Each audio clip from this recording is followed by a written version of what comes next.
pendidikan afektif. Pendidikan afektif adalah aspek penting dalam proses pembelajaran yang berfokus pada pengembangan sikap, nilai, dan emosi peserta didik. Komponen afektif ini berperan krusial dalam membentuk karakter dan kepribadian individu yang utuh selaras dengan tujuan pendidikan nasional.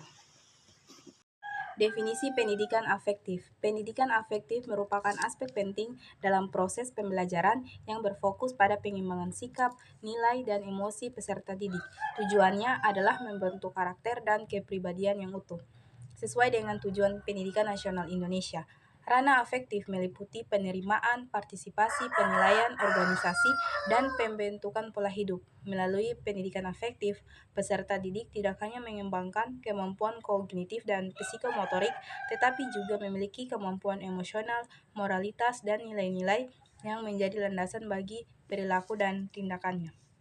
Tujuan implementasi pendidikan afektif. Yang pertama, mengembangkan sikap dan nilai-nilai positif pada peserta didik seperti empati, kepedulian, tanggung jawab, dan integritas. Kedua, membantu peserta didik mengidentifikasi dan memahami emosi mereka sendiri serta mengolahnya secara konstruktif. Tiga, mendorong terbentuknya kepribadian yang seimbang antara aspek kognitif, afektif, dan psikomotorik. Keempat, menanamkan moral dan etika yang baik sehingga peserta didik mampu membuat keputusan yang bijak dan bertanggung jawab. Dan yang kelima, menciptakan lingkungan yang kondusif dengan suasana yang nyaman dan penuh kasih sayang. Komponen pendidikan afektif A1, A2, A3, A4, dan A5.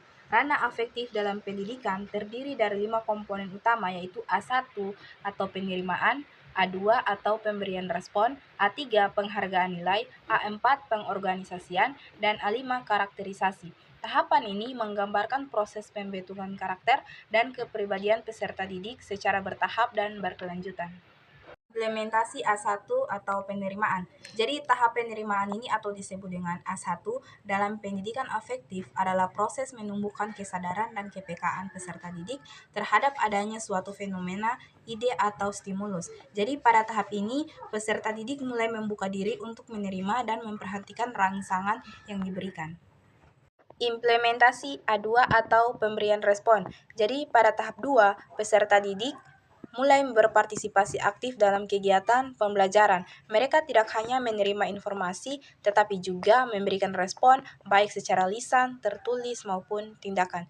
Jadi dalam bentuk ini dapat berubah menjawab pertanyaan, mengajukan pertanyaan, mempraktikkan keterampilan, akan terlibat dalam diskusi kelas. Ini menunjukkan ketertiban dan komitmen peserta didik dalam proses pembelajaran.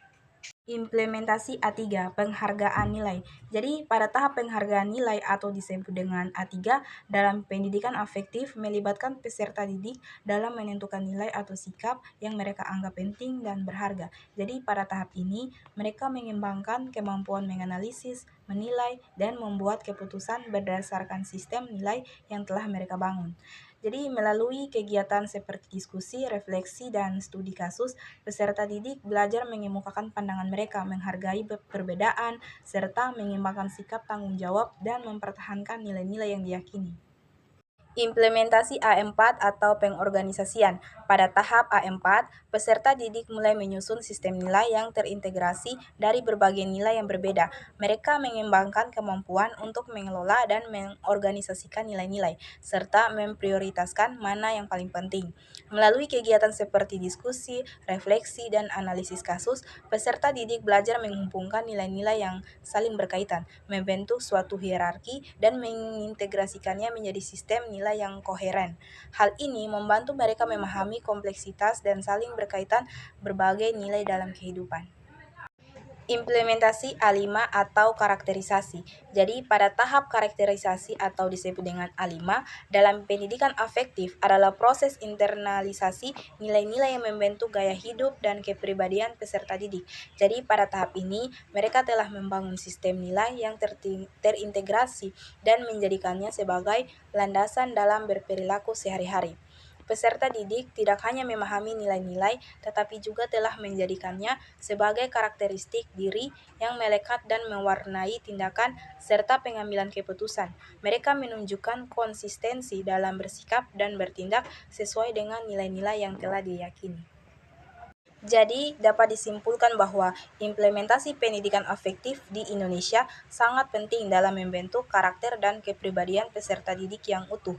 5 komponen utama A1 sampai A5 memberikan kerangka sistematis dalam mengembangkan aspek sikap, nilai, dan emosi mereka.